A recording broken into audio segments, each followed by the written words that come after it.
sinza kuddaawo nzire ku Abedi Bwanika. Abedi Bwanika oyogera otya bwotyo mutugenderese ne mwai Museveni ebyokuteesa Abedi naye abadde abimanyi tebisoboka tebiriiwo okiwulidde naye statement ye njagala otunuulire ebyagivuddemu. When you are fighting a dictator, it's about taking risk. Yes, it's about taking risk because buli kintu kyonna kyokola kubana kyemalira kiba kikulya. In fact opposition ekisinga otumenya kati bantu butamanya nsobola kuzanya namba ki. Nsobola omuzindalo sigusobola. Omutimbi w'ebipande ayagala abeere omwogezi w'ekibiina. Okitegedde. Kansala ayagala awe president direction. Because abaddugavu tulina problem. We fear to start. We fear to take risk. Naye twagala nnyo okwogera ku kikoleddwa. Otalo embandu yingidde nduyingira nenwana. That's why I've been in sales for 43 times. In your life? In my life.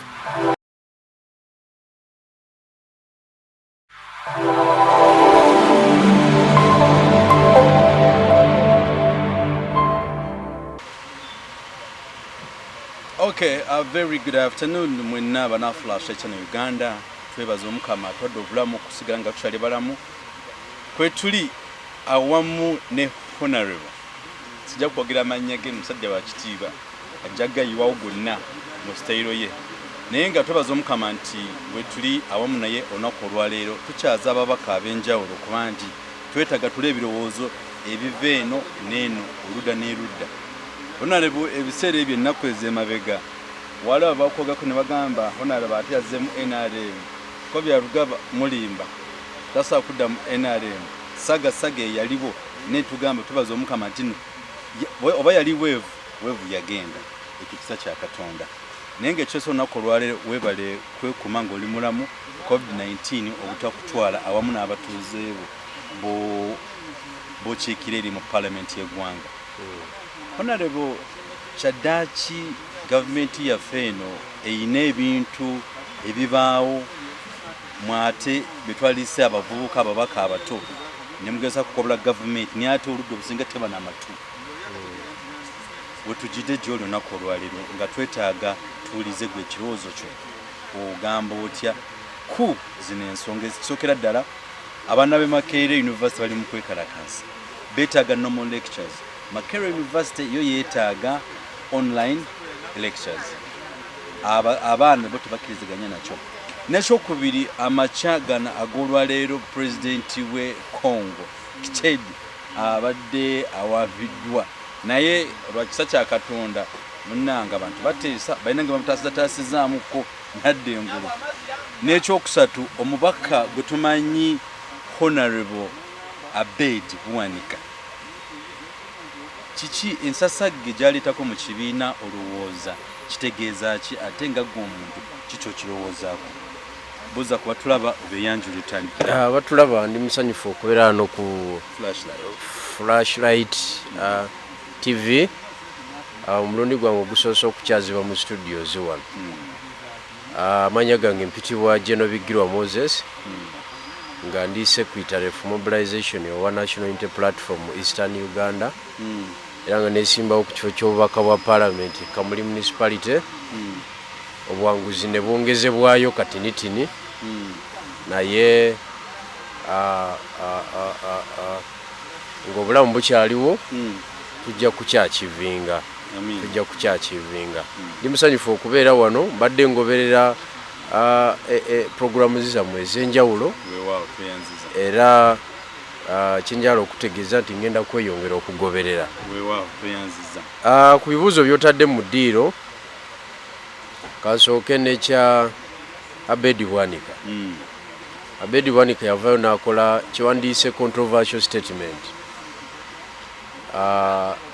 oba okutekinga risk. Yatekinga risk n'aggulawo debate erimu ku ddoboozi era eryongera mu kugezaako okuggyayo abaana abali mu makomera nga ye mu ndaba yalowooza nti otuula ne gavumenti ku round table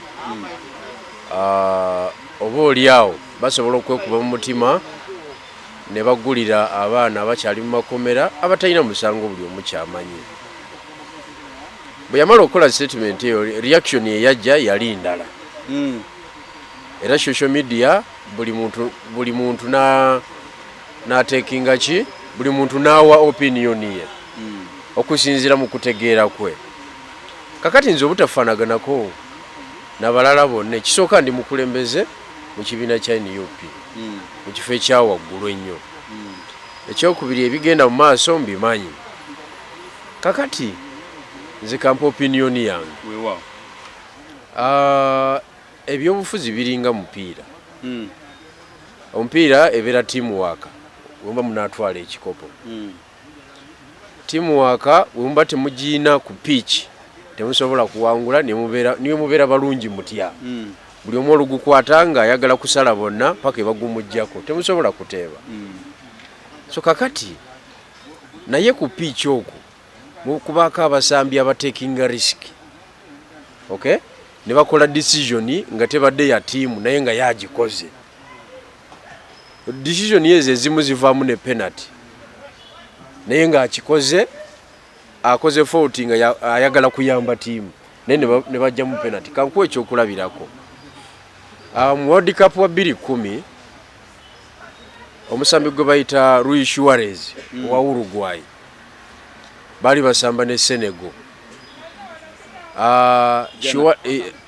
Senegal ne yaffe ya Africa. Suarez n'akwata omupiira jjukira yali striker. Senegal yali egenda kuteeba nga goal enywa. Suarez n'agukwata nga si goalkeeper ne gutanywa. Ref n'amuwa red card ne bagaba ne penalty. Okay? Suarez ya taking a risk. Okay? Ne bawa Senegal penalty. Penalty ne bajiwa omuvuka gwe bayita Asamoah Gyan. Munagana ndoze yali Ghana. Yes, yali Ghana. Yes. Nagukuba ku muti. Gonna scoring goal. Goal netanywa. Suarez bamuwadde red card afulumye n'okufuluma. Era nga tanayingira namu eri mu dressing room. Wayi bakuwa red over ku pitch. No yingira eri mu dressing room. Yasooka kuyimirira ku line alaba obenywa. Abatimu agisudde abaji. Kakati Asamoah Gyan goal agikuba ku muti omupiira tegunywa. Gugenda mu kona ne kona bali defendinga gusigala gukyali 0-0. Okay? Kakati risk Suarez giyakola ki? Giyatekinga. Yayamba tiimu eyo okuva ku eyo phase okudda ku phase endala. Kiki kyembadde njala okutegeeza wano. Ndabye reactions nyingi nnyo ng'abantu Bwanika bamutwala kaguddeyo. Ye bakyamutwala ganya. Kakati ate nze saagala kiraba bwentyo. Buli muntu lwakola statement naye ng'eri risike wabaawo ebivaamu. Okay? Politically. Kati statement za Bwanika zapushinze NUP ng'ekibiina kwanza okutekinga on fight eya torture n'abaana bakyali mu dungeons za dictator to another level yayongeddemu amaanyi. 2 parliament eyabadde esirise oludda oluvuganya lwonna ababadde bali mu site zaabwe kulambula amayumba kugula motoka za bbeeyi abalala kuwoowa bahajati abalala kukola bintu byanjawulo ebyo ebirimu akasente babivuddeko wetwogerera beewadde n'ennaku 14 nga tebali mu parliament. Ebyo bye byavuddemu fight yagaziye. Okay? Wetwogerera wano local government zonna eza NUP ezikulemberwa abakulembeze ba NUP zonna zitekinze on fight against abduction, against torture, against keeping innocent Ugandans mu cells without trial. Okitegeera kati olaba nga fight ekoze eki. Kati nze Bigirwa ku level kwendi sinza kuddaawo nzire ku Bwanika. Bwanika oyogera otya bwotyo mutugenderese ne mwai Museveni. Nze statement ye njirabamu biki ebigivuddemu. Effort si ezikoleddwa okwa advancinga struggle. Ye kenyini aba atekinze risiki n'avumwa n'akola ki naye kati muffe kati nze ku level yange ate siri ku level egamba mbwate ogamba otya tutese ne mwayi Museveni biki no ebyokuteesa Abedi naye abadde abimanyi tebisoboka tebiriiwo okiwulidde naye statement ye njagala otunuulire ebyagivuddemu ey'ensonga bwento bwenjiraba. Okay, nga otanaba kugivaga eyo statement. Do you think Abedi Bwanika has scored over agodde nakyo? No, Abedi Bwanika, for him he has played his role. It's incumbent on us okukitwala as a positive or a negative.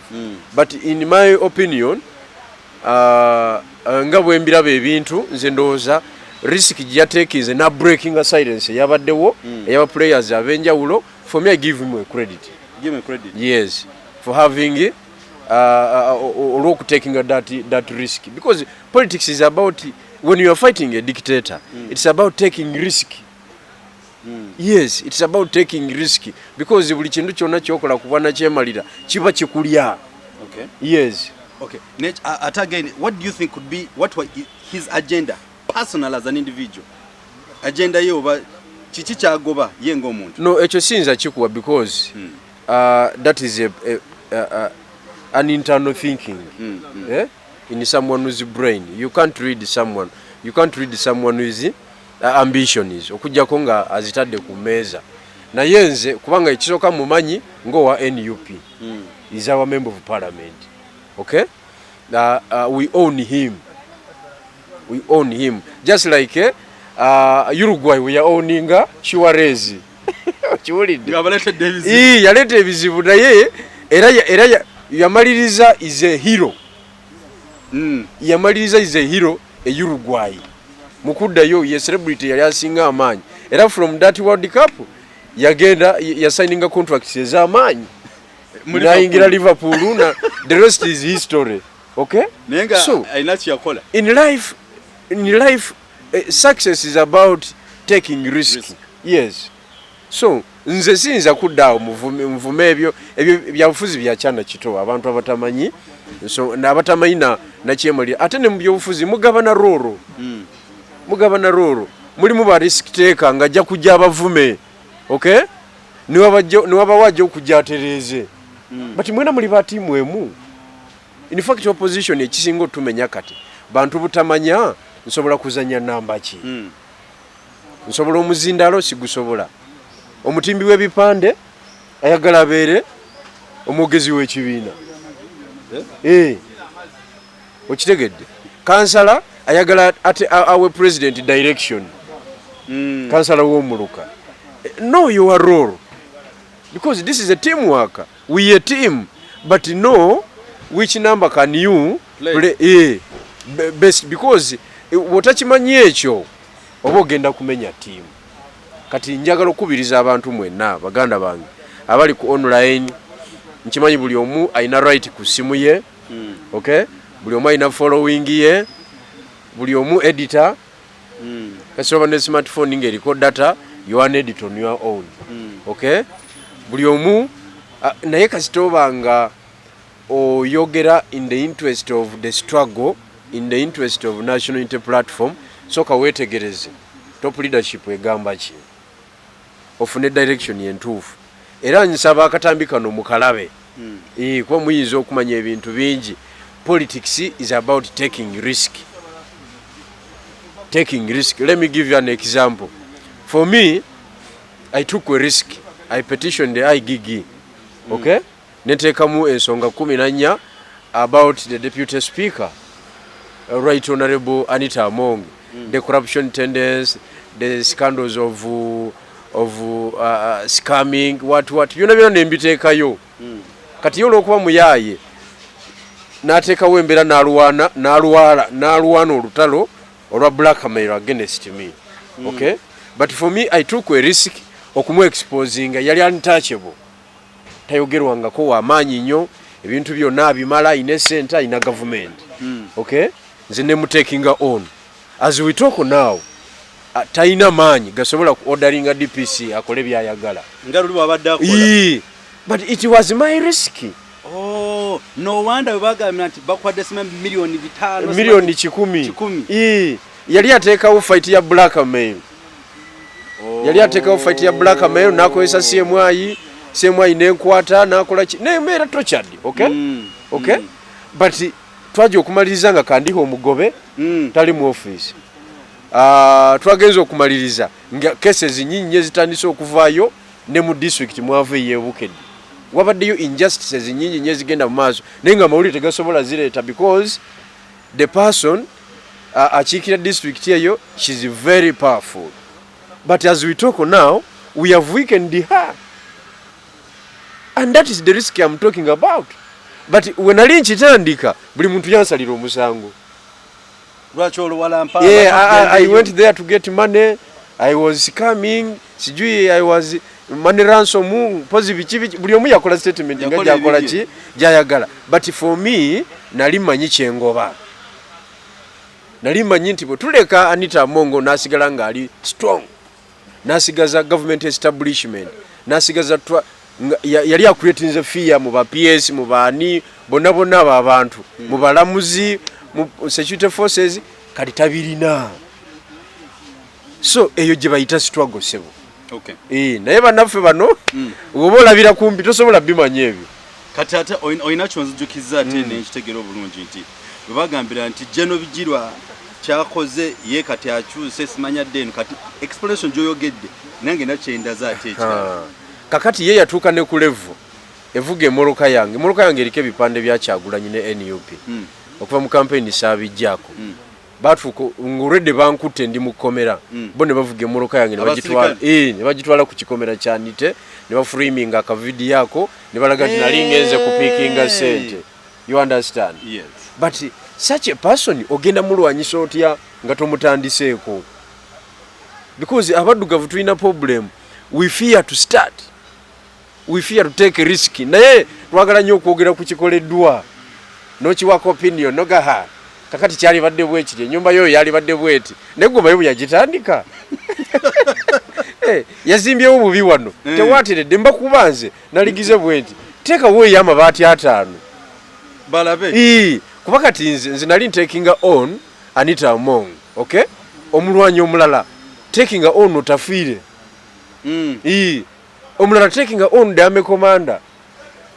Omulala taking on the vice president. Omulala taking on minister of finance. Okiwulidde? Bonna bazinga mikono nga boogera ku ekyo ekikoleddwa.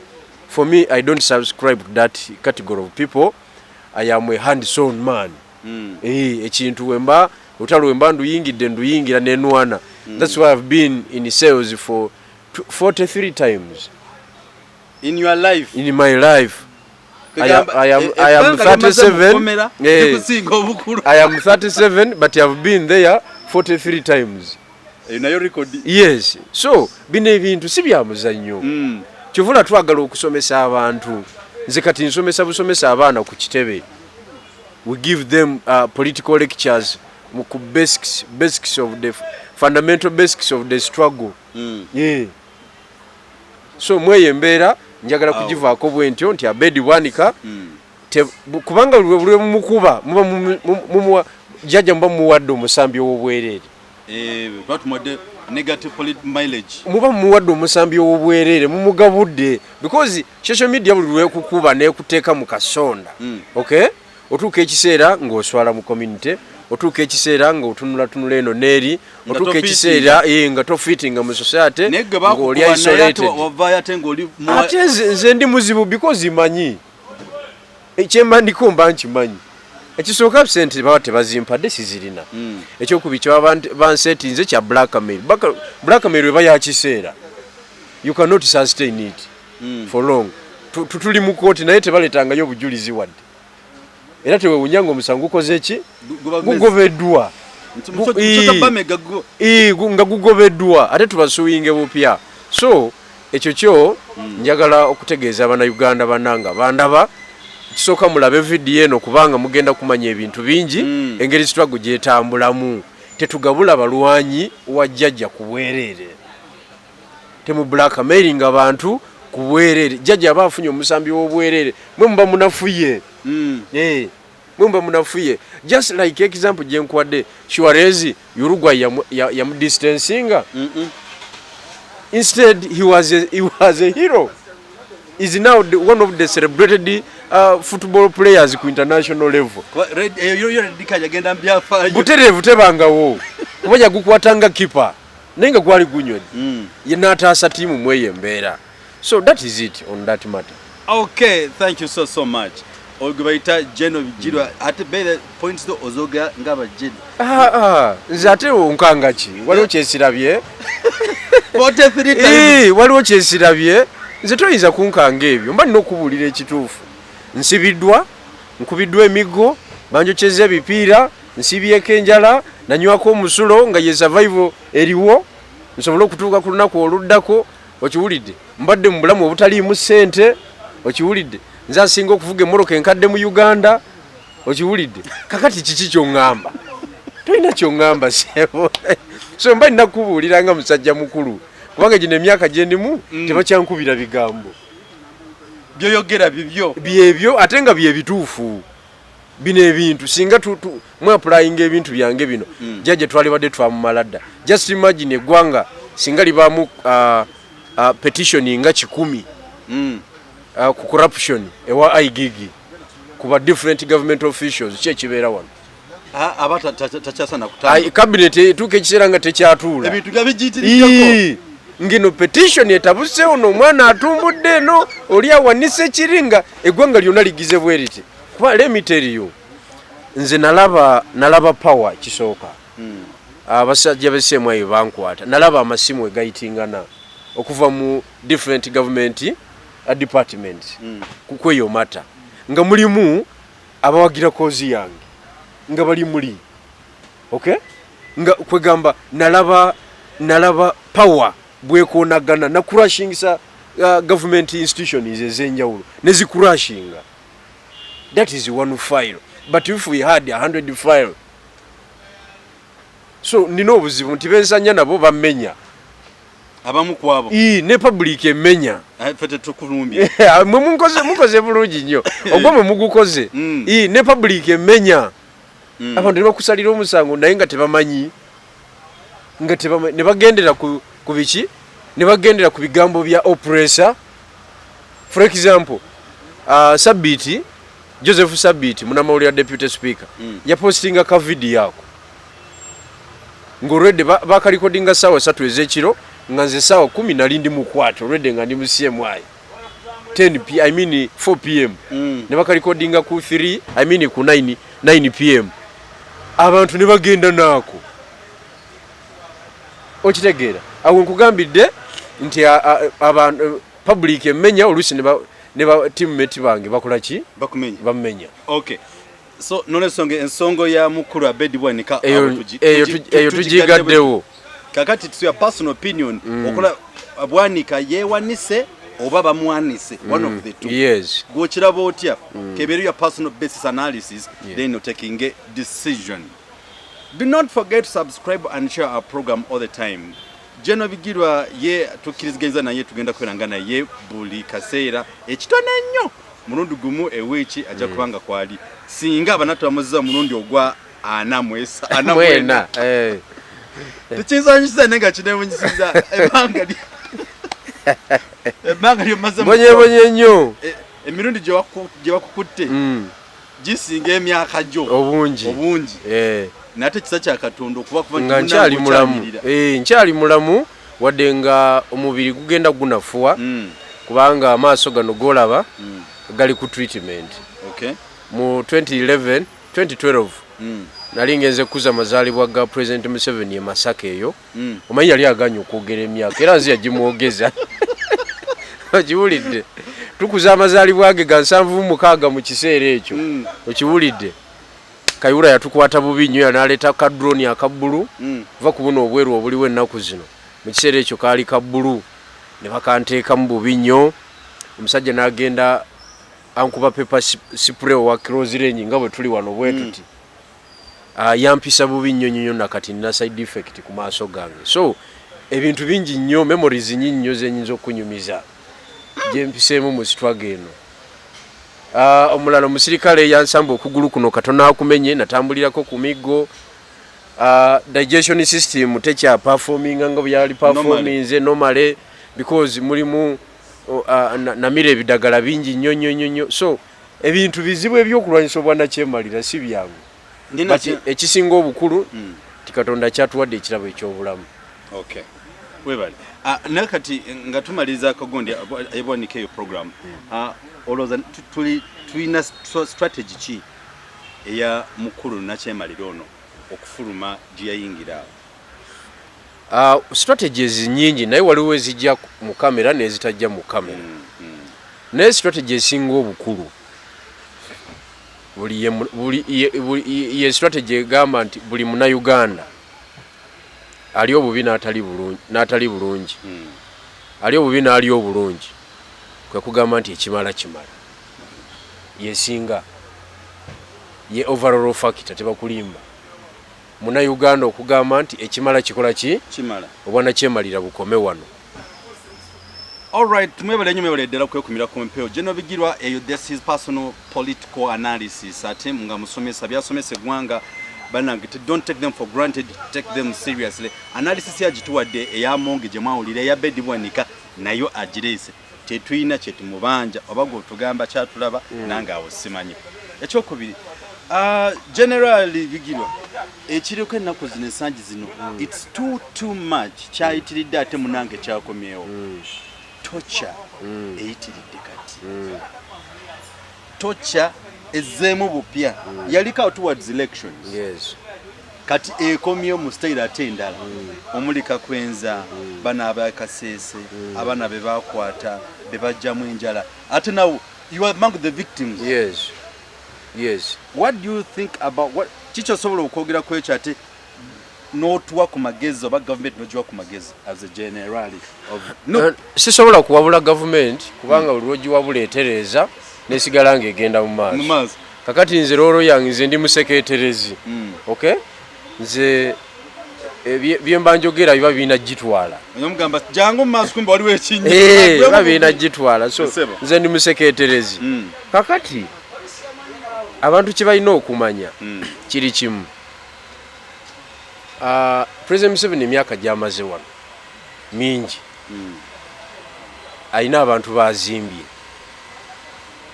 ayina political class gy'azimbye, ayina security class gy'azimbye, security personnels.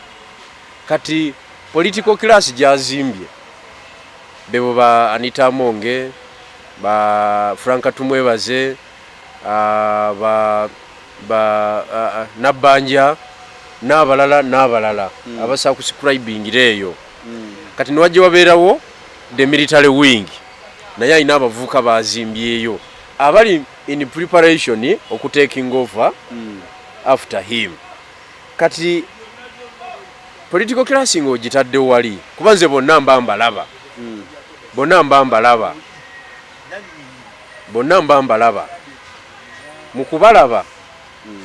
mukubalaba nemba kolaka analysis.